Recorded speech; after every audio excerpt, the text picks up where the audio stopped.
welcome to another episode of Financial Freeway. My name is David J. Atwood. I am the man rocking the Ray-Bans.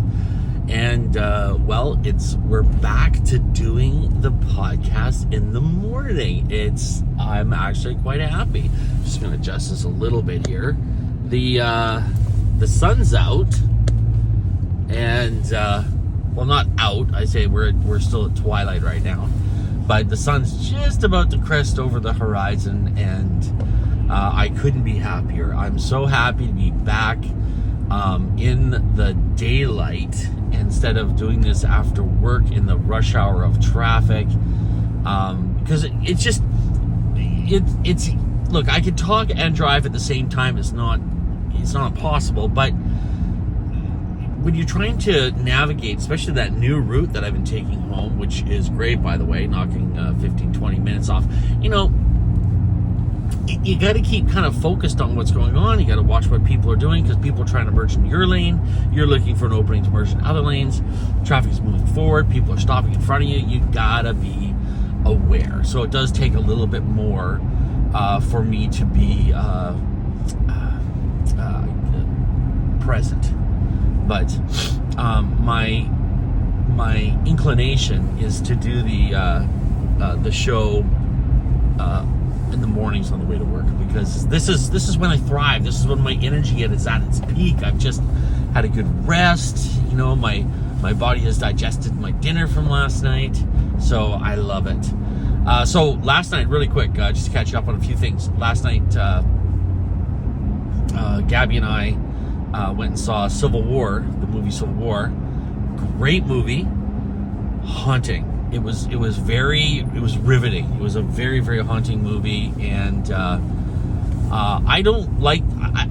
My senses haven't been completely destroyed by life yet, but I go to the range and I pop off a couple of bullets. Throw a couple of bumblebees down range, as I say. And a little pop doesn't bother me too much, but last night I was jumping in my seat because these gunshots were so loud, and some of them just came out of nowhere and just really shocked me. But it was a pretty intense movie, and we were talking about it on the way home, and we both agreed it was very riveting. We weren't bored once. Not once were we bored watching that movie. It was very much on the edge of your seat. I recommend it. However, I don't think that kind of movie's for everyone, because it was very intense and very gritty, very real. The emotions in it were real, very, very, very hard to watch sometimes. But had a good time. So today, I think one of the things I want to talk about is, basically I'm going to talk about my one of the side hustles I started about 4 years ago, and that was my Airbnb. I started it during, it was a funny thing, I built the Airbnb during the COVID lockdown. I realized that, look, it all sucks. Everything sucks. I was single. I wanted to start dating. But you couldn't get out there. You couldn't do anything. So the great thing about the lockdown for me was it gave me permission to just be single and just enjoy being single. And I really enjoyed it. I really started to look around and go, you know what? Being single is actually not the worst thing in the world. For so long, I'd been, trying to not be single. Like, as soon as I was single, I was out dating again. And, trying to find a new girlfriend. And it was almost like I was trying to prove to the world that, I'm not alone. I'm always going to be with somebody, because being alone means you're unlovable, I guess, or something. That's what I originally thought. But my God, I started to really fall in love with myself. And one of the things that I told my daughters to do as we were all sitting there at home, starting to go a little stir crazy, I said, listen, when we were all told we had to stay home, I said, look, and I don't care what your thoughts are on the jab. I don't care what your thoughts are on the virus or what all that stuff is. I have my own personal thoughts I like to keep to myself because we've gotten so polarizing and so political. But we were told stay home, and so we did. And my thing was, look, it is what it is. I have thoughts on the matter, but we're staying home. So we stayed home, and I said, look, we cannot sit here and all get day drunk and watch Netflix all day. We will go insane. So let's make a point to get up every day and exercise. Make sure we get lots of water, and let's keep busy. Let's get a project. Let's start building something or designing something or coming up with a new concept or something. Let's write a book. Let's learn a second language. At the time, actually, I did start learning Norwegian because I wanted to keep my mind as active as possible.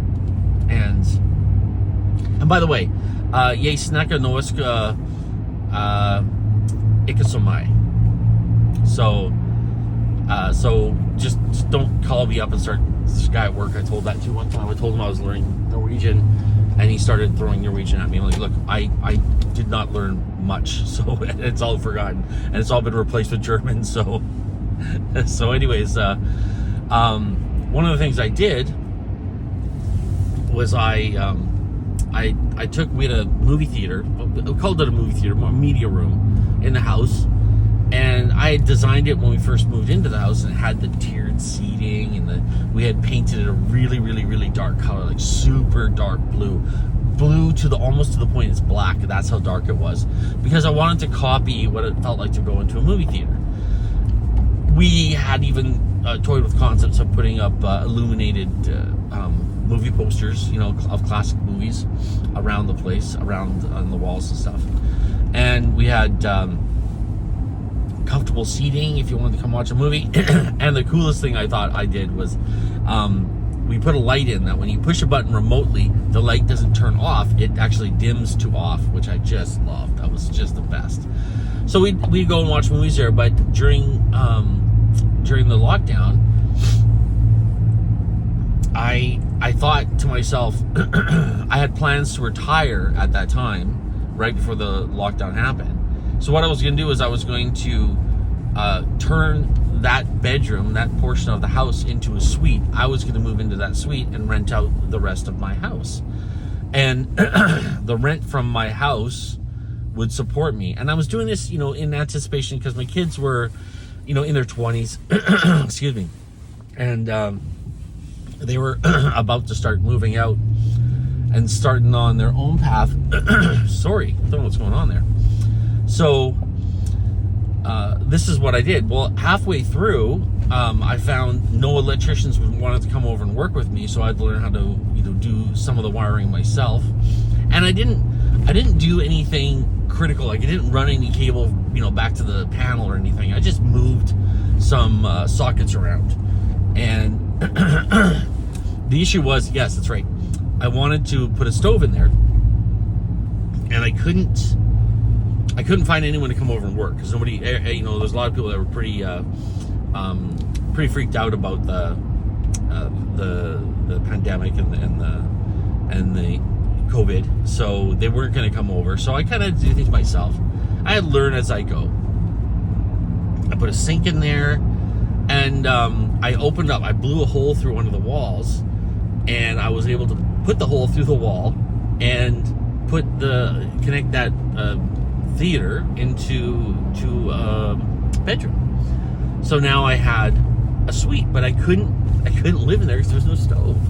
So, and I couldn't put a washer and dryer in there too. That was another thing. I wanted a washer and dryer in there, and I wouldn't be able to do those kind of things without an electrician. So I'm halfway through, and then I start thinking about Airbnb. So I looked into it, and I could put an Airbnb in there. As long as I didn't separate the suite completely from my house, it would still be considered a legal in-law suite. So, but I couldn't rent it out. I couldn't live in it, but I could do Airbnb. So I started looking into it more. Like, what's the occupancy rate? What are people charging? And and I kind of took on the short-term rental industry just almost exactly like I did long-term rental. Like, how am I going to make money at this? And I realized that while there's a chance I'm not going to make as much money as I would with I'm renting out the house, there is a pretty good chance I'm going to make enough money to make things work.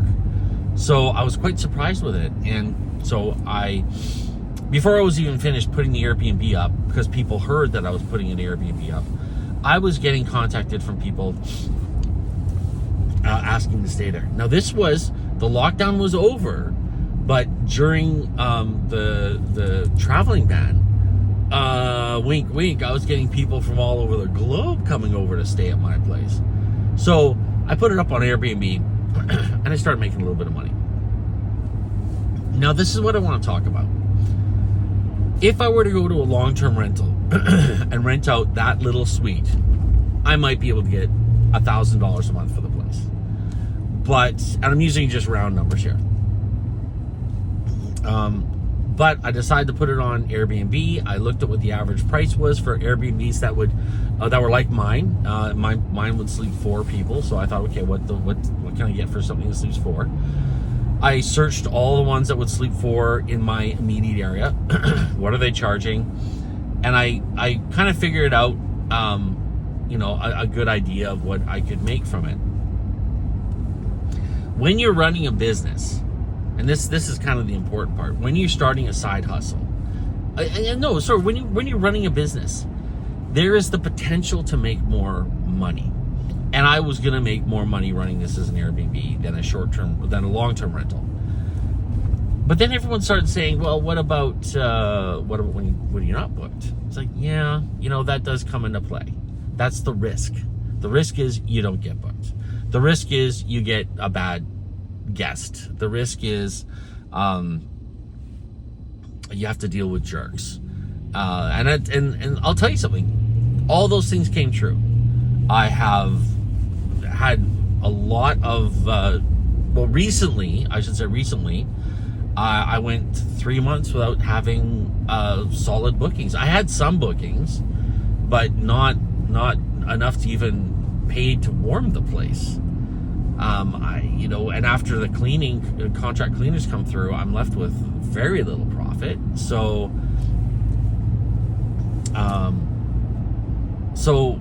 it was almost like, oh, this isn't working out for me. What do I do? How am I going to make this work? And I got kind of concerned, which I think is what happens when you put yourself out there to be a business owner. There are days where you're just going to not have sales. You're not going to, if you own a coffee shop, there's going to be days where, you're not pouring coffees.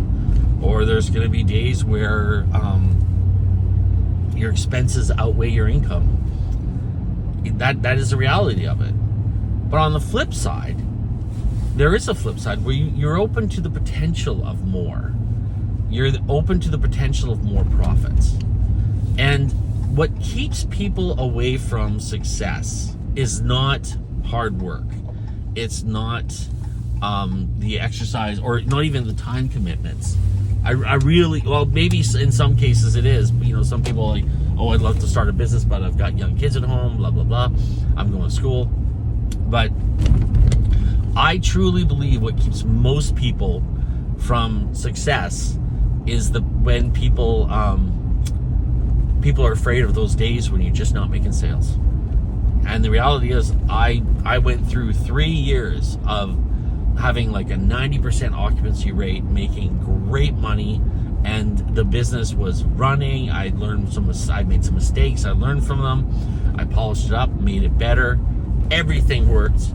But then I went 3 months without making enough money, like I say, to even keep the lights on. So that's where you really get concerned. And I think that's what keeps a lot of people from branching out on their own, because they like the consistent paycheck of working for somebody else. Anyways, I'm very happy to say that my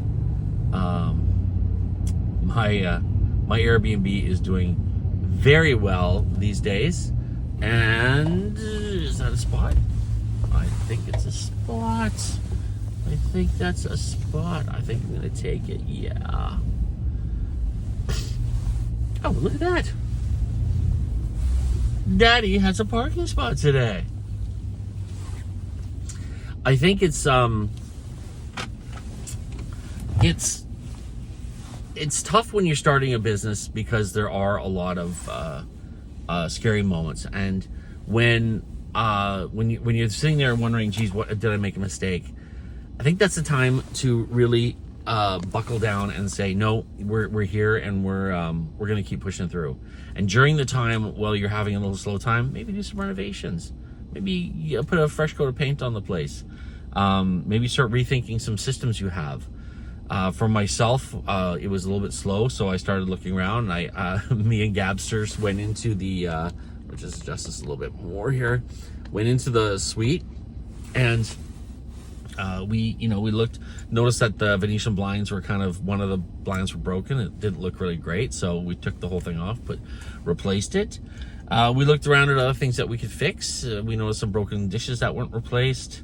And, we kind of put it back in, put a little bit more effort into getting it, tickety-boo. And that's what you do. But in the last week, my Airbnb has absolutely exploded. It has absolutely exploded with bookings. And I am extremely happy to say that it is working the way it was. Now, my occupancy rate isn't at 90% these days. It's closer to 70%, which is actually the industry standard. And yeah, I've had jerks to deal with, and I've had bad reviews that I didn't deserve. I've actually had people lie about things that I can't contradict. I can't defend against things that are negative. Like one of the ones I had recently was a woman went in there and didn't like the place, and so, which is shocking because you've got photos, you do everything you can to show them exactly what they're getting, so there's no confusion.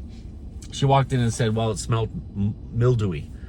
It's like, well, that's a lie. It's a 100% lie, and you deal with these things. It's part of it. It's just a bad client, a bad customer. It happens. So, but the overarching point I'm trying to make here is starting a business is tough. Starting a side hustle is tough. It's not easy, but the benefits do trickle in, and they do come in. And right now, like I said, my bookings are solid, and I'm booked all the way through till September, to the point where me and Gabby are trying to figure out what our next step is, what we're going to be doing. We have some ideas and thoughts, and one of those ideas is we might have to live in the Airbnb for a couple of months while we're building a new place. So, and we're booked all the way to September. I'm like, we might have to start blocking it off and shutting it down for a little bit just to make sure we can make this work. But the thing is that having a side hustle, the couple of great things about having a side hustle that are important is, it is scary. There are going to be times when you're not making enough money to make ends meet. You're going to get bad clients. You're going to get people who don't pay you or rip you off. You're going to get people who steal from you. All that negative stuff you're afraid from, it's going to happen. But it's like doing martial arts. When I started doing martial arts, I was afraid of getting my nose broken. This nose has been broken so many times. It's all crooked over the other one side here. When those bad things that you're afraid of happen, they happen. You grow from them. The trick is to push through it and understand that at the end of the day, what you are doing is you are helping yourself become successful, and you're on your path to success and growth. Push past those fears. Be reasonable. Do your due diligence. Do your research. But start building something. And if you're afraid you're not going to make money at first, you won't. If you're afraid you're going to get sued, you will. If you're afraid you're going to go bankrupt, you might do that too. And in fact, I heard recently this guy said he was really concerned about being bankrupt, and this other rich guy turned to him and said, if you're not going bankrupt every 4 years, you're doing something wrong. And I thought that was hilarious to say that. But it's funny how we're all afraid of these things until they happen, and you realize, on the other side of it, you are still alive, you're still doing well, and even if everything goes to pot afterwards, like, well, you know, when you're done, you shut the doors down of the coffee shop or the laundromat that's not making it, whatever, you've learned so much, and those things are really important. So look, it's a scary world out there, and in order to get to the next level of success and abundance, you're gonna have to break some eggs, and that's really the end of all. That's all of it, really. The end of it, the finale. I don't know what I'm trying to say, but if you don't go out there and actually be prepared to scrape your knee when you're learning how to roller skate, you're never gonna get on those blades. So go out there, you know, put the knee pads on to protect yourself as much as possible, but it's gonna happen. You know, it's gonna, and it's okay. It's okay. It's part of life. And at the end of the day, no one's getting out of here alive. And I'm sorry to say this if this upsets you, but no one's getting out of this experience alive. And what you're taking with you, you're not taking any money with you. You're not taking your fancy cars with you, or all your houses, or anything. It's just you. And so have some fun while you're here. Experiment, try. I'm not advocating anyone quit their job and dive straight into something that they're unprepared to do. I'm saying educate yourself.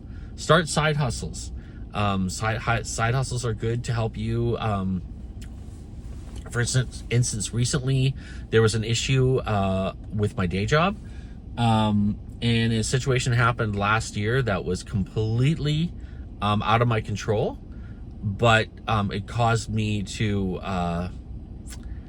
I don't want to go into too much detail with it, but if I did not have side hustles, it would have financially hurt me.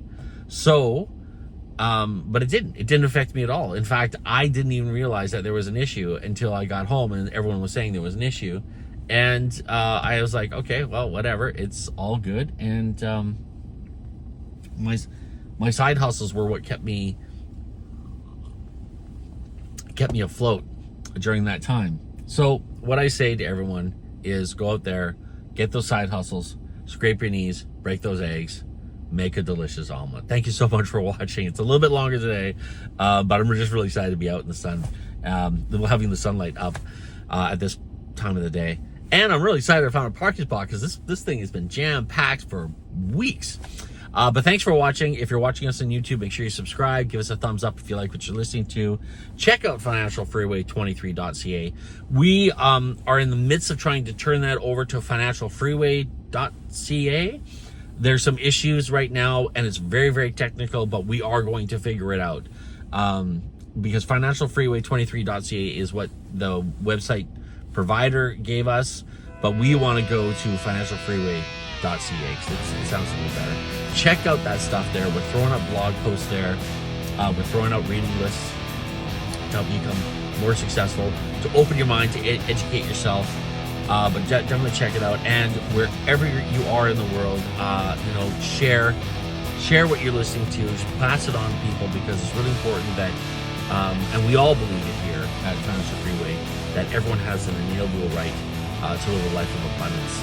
So make sure you push it on and spread the good word. Wherever you are in the world, have a good one.